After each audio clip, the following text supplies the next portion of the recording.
When I started this course, I told you about one important thing when we were discussing about project workflow in AI, data science, and ML based projects, right? So, what I told was most of the AI engineers and data scientists will be spending their time in data cleaning. I mean, 70% of time. So, in this video, we are going to see how to clean the data using pandas. We are going to see the basics today. In upcoming videos, we'll be learning that clearly. So, without any delay, let's get started.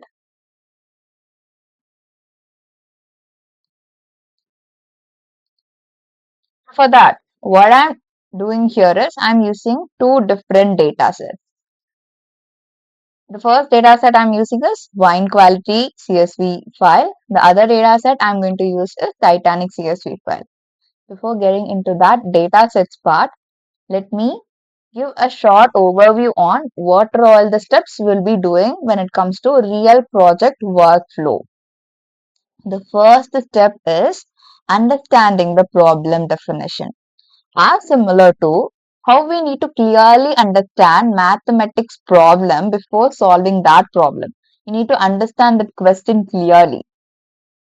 Only then you could get some insights how to start the problem, which formula I could use.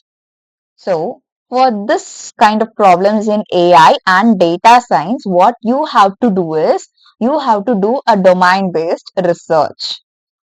Specifically, if you are working in healthcare domain, if you are working in business domain, if you are working in weather report data, so based on which domain you are working, you have to do the research first and understand that data as per the domain knowledge. After understanding that, you have to create the clear problem definition. If you created the clear problem definition, half of the problem is already solved. So that is the most important step. Next to that, we do have data collection. So data collection is a step where you'll be collecting data from various sources. It might be the local systems that businesses use, or it might be the websites, or it might be the applications that they use for handling business, or it might be the cloud that they got access to. So what you have to do now is you have to collect data from all the sources where and all they pushed all the data. You have to pull and take all the data now. So that is the second step. As a third step, what you have is data cleaning. See what I mentioned here, I mentioned 70% of time. What I mean when I mention 70% of time is you have to spend 70% of time of your project. If that project is 6-month project, it might be a 1 year project. It doesn't matter. It might even be a 2 to 3 months project. It doesn't really matter. Most of the time, you have to spend on cleaning the data. That is because data will never be clean. What you are going to handle in reality is big data. You're not going to handle any data set with just 100 rows or 10 columns and all. It might have so many rows. It might have lakhs of rows, crores of rows. It doesn't matter. But in that data, it will never be clean. So what you have to do now? You need to understand the data set. I mean, if you have the data as a table, you have to understand the meaning of each and every column as per the domain knowledge. Based on your understanding, after that, you will be doing the data cleaning process. So that is the major reason why it is taking so much of time. In addition to that, for every column, it might have different types of data. I mean, the data types, it might have missing values, it might have wrongly entered data, it might have duplicates. So you need to figure it out. What are all the wrong things that we do have here, and what are all the changes that we have to make. So that is the reason why you are going to spend your most of time in data cleaning. We do have so many steps followed by this, right? So all these steps will be seeing as a hands-on coding in upcoming videos. For now, this is enough. Now let's get into the basics of data cleaning. The first step, what I'm doing here is I'm importing the Pandas library and loading my dataset wine quality CSV file. So this dataset is about predicting the quality of a wine based on the columns given. It might be fixed acidity, volatile acidity, citric acid. These are all the chemicals they'll mix to make a wine, manufacture a wine. What I'm doing here is, based on these columns, I'm going to predict the quality of a wine. I'm going to figure it out which column is going to contribute a lot. So this is how my problem definition works like. Before getting into this problem statement and working with this data set, what I have to do, I need to load the data set. For that, I'll be providing with the link of this data set for Kaggle in description. You can download that from there. Followed by that, I'll be adding the description of Titanic CSV file as well in the description itself. Both the datasets I uploaded here. Click on this cross button for closing this view. When I give df.head, it is printing my first 5 rows of my wine quality CSV file. Next to that, when I give df.shape, in my wine quality, how many rows and columns are there, it will get printed. When I give df.info, it will be printing my data types of each and every column. Here comes the most important step. And I am going to tell you why I loaded 2 different datasets. When I give df.isnull.sum, in my dataset of wine quality CSV, I do not have any missing values. See, look at this. It is 0, right? When I give df.isnull.sum, it is a syntax that I will be using for printing the missing values in my table data. While running this file, I found that I do not have any missing values. So let's go and see a data where we do have missing values. For that, I am loading my Titanic CSV file with the same coding, but I just changed the name of the CSV file here. I'm running this file. Now, when I check df.shape, the number of rows in this data set is 418 and number of columns is 12. This data set is about finding out if the person survived or not based on other columns like name, passenger ID, so patch, ticket number, fare, cabin, their gender. I mean, the sex is given here, right? This is about the gender. Based on these columns, I need to predict if this person is survived or not. This is actually a historical data set when that accident on Titanic happened. So in this data set, let's check it out. If we have, so first time when I give df.info, it will print the data types. So we do have mixed data types in this particular table of Titanic CSV. We do have integer, object, float, integer, float, on object again. Now, here comes the important part. I'm going to check if we do have null values or not. For that, what I'll be doing? df.isnull.sum. When I run this, I found that in age column there are 86 null values, and in cabin column there are 327 null values. What I have to do next is I need to treat these null values. That is very important in handling the data, in cleaning the data and handling the missing values. So this is something we already did, so we could delete it. So handling missing values, the first step is removing the rows which has missing values. For that, what I have to use as a coding is I need to call that data frame name df. Then I need to give df dot dropna dot shape. This is the syntax for that. But the problem here is when I have a data frame.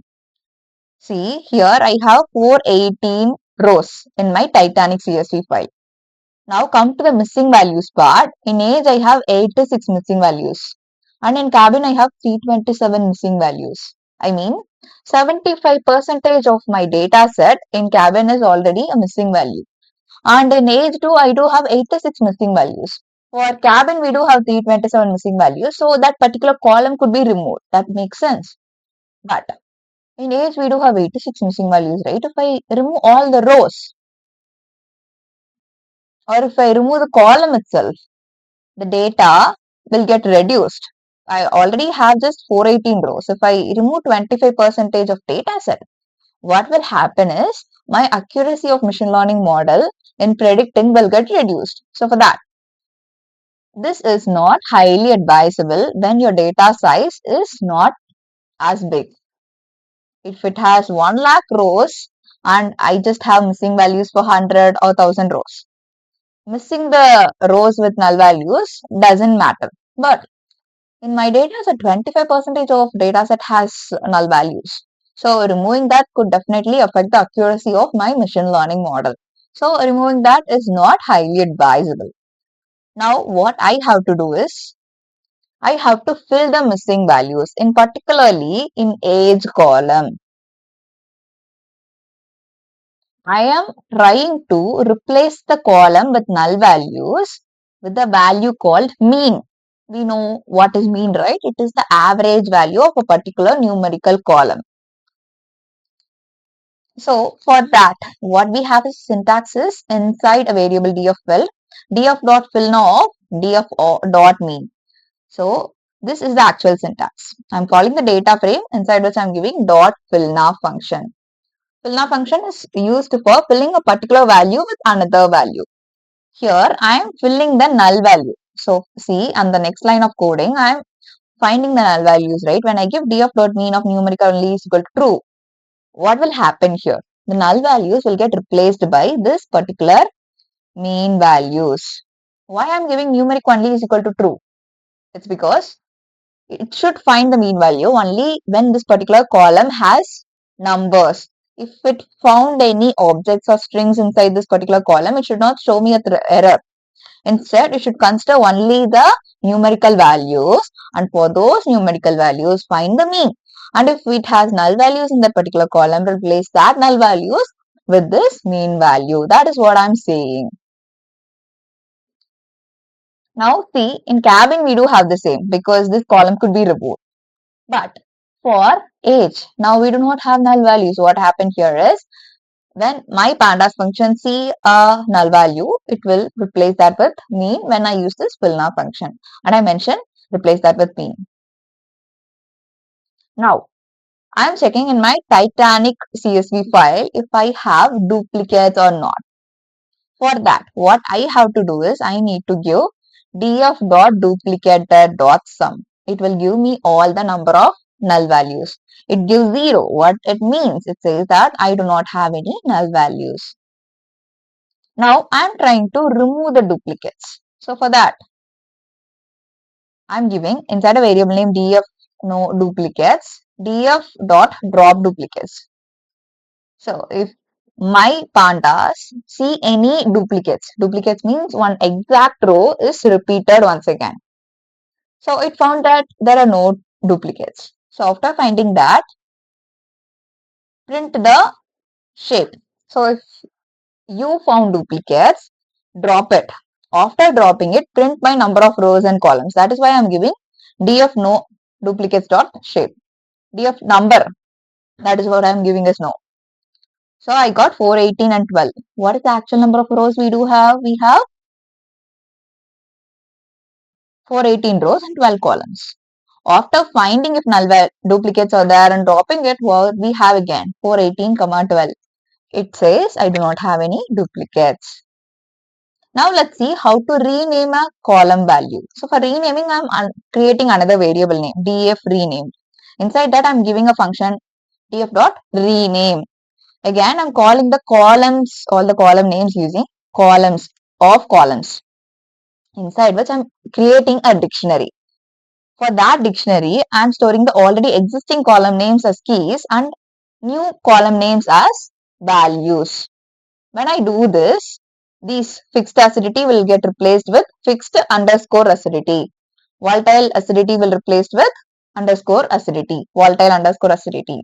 Likewise, when I print df renamed columns, it will print the new column names. See?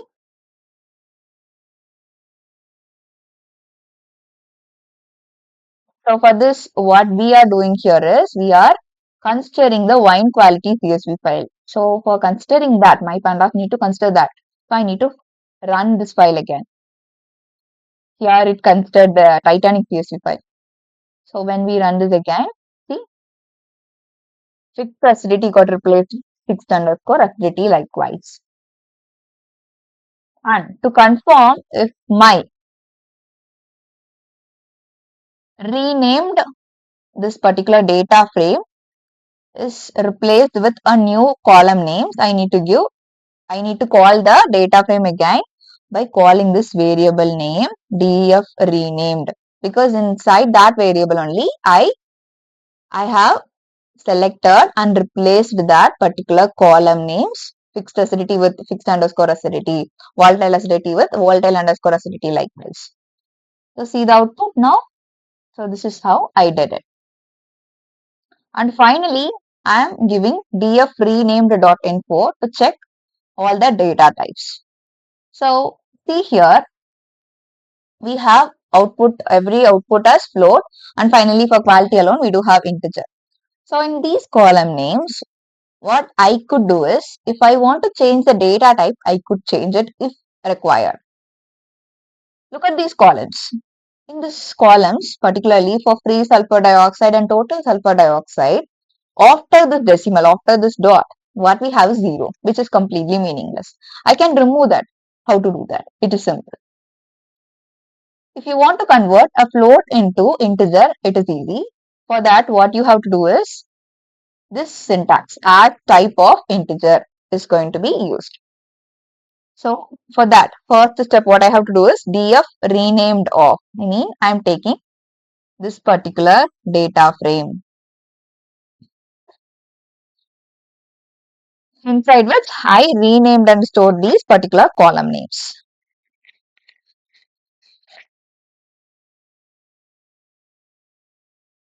For this particular data frame, what I'm doing here is I'm calling that data frame and storing that inside this and giving dot as type of int. I'm saying to my pandas, convert this particular total sulfur dioxide column which has float values into a integer data type. That's what I mean when I give dot as type of integer. Now when we check and print and check the data type of total sulfur dioxide, see the output, it got converted in int 64. And finally, when I check if this particular total sulfur dioxide column has any float values or not, see the dot 0 got removed in this particular column. So today, this is the task for the day. You have to check missing values after taking a random data set from Kaggle. Now try to fill the missing values with median. The third task is rename any two columns. And finally, convert the integer column into float column that you have in your data set.